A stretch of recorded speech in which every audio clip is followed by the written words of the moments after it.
माननीय अध्यक्ष महोदय, मैं आदिवासी समाज से आती हूँ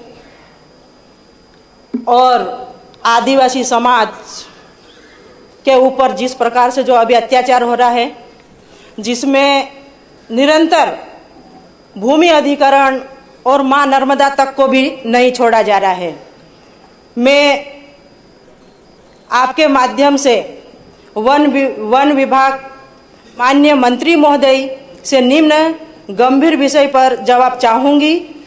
नर्मदा मैया किनारे आदिवासी परिवार को हटाने का आदेश, क्या सरकार उन्हें बेघर करना चाहती है? माननीय अध्यक्ष महोदय, जिला अलीराजपुर में नर्मदा नदी के दोनों किनारे 5-5 किलोमीटर की परिधि में निवासरत हजारों आदिवासी भाई बहन को हटाने के संबंधित आदेश शासन स्तर, संभाग स्तर और जिला स्तर से कुल पत्र 4 से 5 पत्र जारी हुए हैं। मेरे प्रश्न क्रमांक 1012 के जवाब में सरकार ने उत्तर में स्वयं सरकार ने स्वीकार किया है कि सेना जी एकदम स्पष्ट उत्तर कर लेंगे, 3 मिनट बचे हैं, नहीं तो फिर उत्तर आ नहीं पाएगा, आपका प्रश्न अधूरा रह जाएगा। प्रदेश में नर्मदा नदी के तट पर 5-5 किलोमीटर की दायरे में 13/12/2005 के बाद वन भूमि अवैध अतिक्रमण को हटाने हेतु पत्र दिनांक 21/8/2025 को जारी हुआ है। वहीं आपके स्थानीय विधायक और मंत्री जी कहते हैं कि यह किसी त्रुटिवंश था।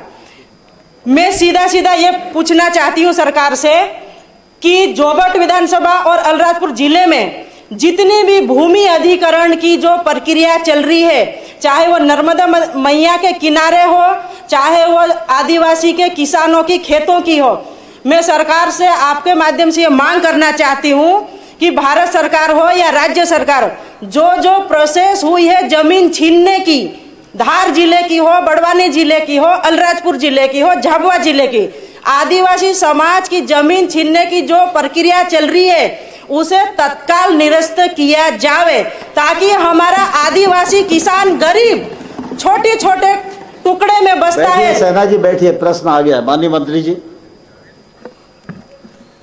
माननीय अध्यक्ष महोदय, मैं निश्चित रूप से हमारी भारतीय जनता पार्टी की सरकार, हमारे माननीय यशस्वी मुख्यमंत्री डॉक्टर मोहन यादव जी के निर्देश पर हम लोग ये चिंता कर रहे हैं कि जीवन दायिनी मां नर्मदा जी की भी चिंता हो और वहाँ बसे अगल बगल तट में चाहे हमारे आदिवासी भाई हो और चाहे अन्य भाई हो, उनकी भी हम चिंता कर रहे हैं। मैं बहन बिल्कुल आश्वस्त करना चाहता हूँ आपको, ये हमारी सरकार है, ये आदिवासियों की सरकार है और साफ हमारे माननीय मुख्यमंत्री जी ने भी निर्देश किया है।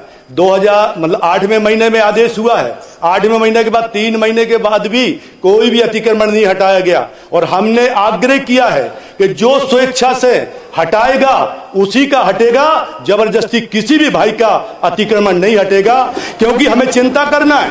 माननीय बहन सदस्य, हमें चिंता करना जीवनदायिनी नर्मदा के जल के निर्मल तथा प्रभाव को अविरल बना रहे, उसकी भी हमें चिंता करना है। नदी के कटाव को रोकना, जल ग्रहण संरक्षण एवं पर्यावरण संरक्षण की दृष्टि से भी हमें यह काम करना है कि हमारी जीवनदायिनी नर्मदा की भी हम चिंता करें। और आप चिंता मत करिए, हम आश्वस्त करना चाहते हैं कि जबरदस्ती माननीय अध्यक्ष महोदय किसी का भी हम लोग अतिक्रमण नहीं हटाएंगे। दूसरा प्रश्न। माननीय अध्यक्ष महोदय, मुख्यमंत्री जी ने मुझे आश्वासन दिया था इसी सदन के अंदर से कि किसी भी आदिवासी की जमीन नहीं छीनी जाएगी, लेकिन उसके पश्चात 1 नहीं, 2 नहीं, 3 नहीं, 4 लेटर यहाँ से जारी हो जाते। तो माननीय ये दो तरह की बातें ना करें और सीधा आदिवासी की जो हक है, जमीन है, जायदाद है, हम आदिवासी लोग देश के प्रकृति के पूजक है और हमको हमारी जमीनों से बेदखल ना किया जाए। जो नियम बने उन सभी नियमों को माननीय मुख्यमंत्री इसी सदन के अंदर से एक आदेश जारी करवा दिया जाए निरस्त करने का, मैं यही बोलना चाहूंगी। और याचिका 109/2008 सुप्रीम कोर्ट का आदेश है कि किसी को भी बेदखल नहीं किया जाए।